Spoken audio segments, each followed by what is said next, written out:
नमस्कार मित्रांनो, तुमचे स्वागत आहे श्री स्वामी समर्थ. मित्रांनो, आज आपण बोलणार आहोत मेष राशीबद्दल. एक अतिशय महत्त्वाचा आणि आयुष्य बदलून टाकणारा काळ तुमच्यासमोर येणार आहे.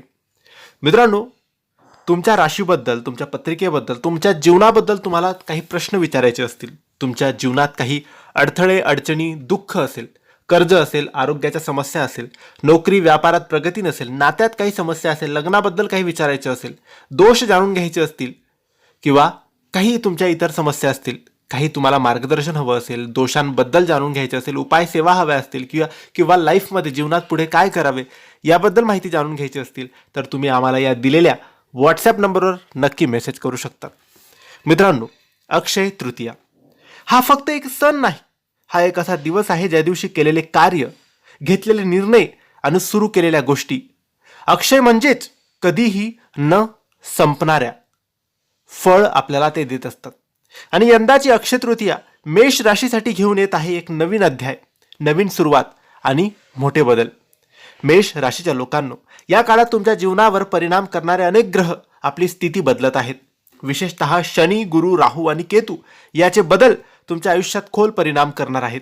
काहींसाठी हा काळ प्रगतीचा असेल तर काहींसाठी परीक्षा घेणारा असणार आहे. म्हणूनच या काळात एक गोष्ट लक्षात ठेवा, घाई नाही तर विचार करूनच प्रत्येक पावलं तुम्हाला उचलायची असतील.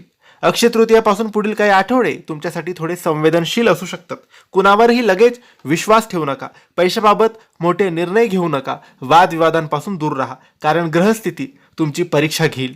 कधी कधी वाटेल की सर्व तुमच्या विरोधात चाललंय, पण घाबरू नका. हा काळ फक्त तुमची ताकद तपासण्यासाठी आहे. मेष राशीच्या लोकांसाठी पैशाच्या बाबतीत हा काळ मिश्र परिणाम देणारा आहे. अचानक खर्च वाढू शकतो. जुनी थकबाकी प्रश्न डोके वर काढू शकतात. गुंतवणूक करताना फसवणूक होण्याची शक्यता आहे. म्हणून अक्षय तृतीयापासून कमीत कमी 15 ते 30 दिवस मोठे आर्थिक निर्णय टाळावेत. आणि जर निर्णय घ्यावाच लागला तर 2 वेळा विचार करा आणि अनुभवी व्यक्तींचा सल्ला घ्या. या काळात तुमच्या नात्यांमध्ये थोडी तणावाची परिस्थिती निर्माण होऊ शकते. छोट्या छोट्या गोष्टींवरून वाद होऊ शकतात, गैरसमज वाढू शकतात. पण लक्षात ठेवा, शब्द हे शस्त्र असतात आणि त्यांचा वापर काळजीपूर्वक करावा लागतो. शांत राहा. प्रतिक्रिया देण्याऐवजी समजून घेण्याचा प्रयत्न करा. हा काळ नाते संबंध मजबूत करण्याची संधी तुम्हाला देईल. काही वेळा तुम्हाला मनात बेचैनी, तणाव किंवा गोंधळ जाणवू शकतो. निर्णय घेणे कठीण होईल. आत्मविश्वास कमी होऊ शकतो, पण हे सगळं तात्पुरतं आहे. दररोज थोडा वेळ स्वतःसाठी काढा. ध्यान करा, प्रार्थना करा आणि स्वतःवर विश्वास ठेवा.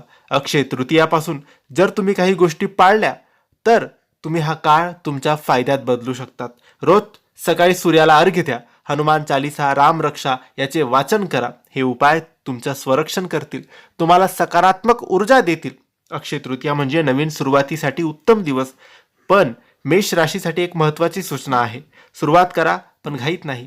प्लॅन करा पण अंधविश्वास ठेवू नका. जर तुम्ही संयम ठेवलात तर येणारी 2 ते 3 महिने तुमच्यासाठी मोठा टर्निंग पॉईंट ठरू शकतात. मेष राशीच्या लोकांनो, हा काळ तुमचे आयुष्य बदलू शकतो, पण बदल कसा असेल हे पूर्णपणे तुमच्या निर्णयांवर अवलंबून आहे. सावध राहा, संयम ठेवा आणि योग्य वेळेची वाट पहा, कारण अक्षय तृतीयापासून सुरू होणारा हा अध्याय तुमच्या भविष्याची दिशा ठरवणार आहे. जर तुम्हाला ही माहिती उपयोगी वाटली असेल तर व्हिडिओ लाईक करा, शेअर करा आणि आमच्या चॅनलला सबस्क्राईब करायला विसरू नका. काही मार्गदर्शन जीवनाबद्दल हवं असेल, पत्रिकेबद्दल हवं असेल तर दिलेल्या व्हॉट्सॲप नंबरवर आम्हाला मेसेज नक्की करावा. धन्यवाद. श्री स्वामी समर्थ.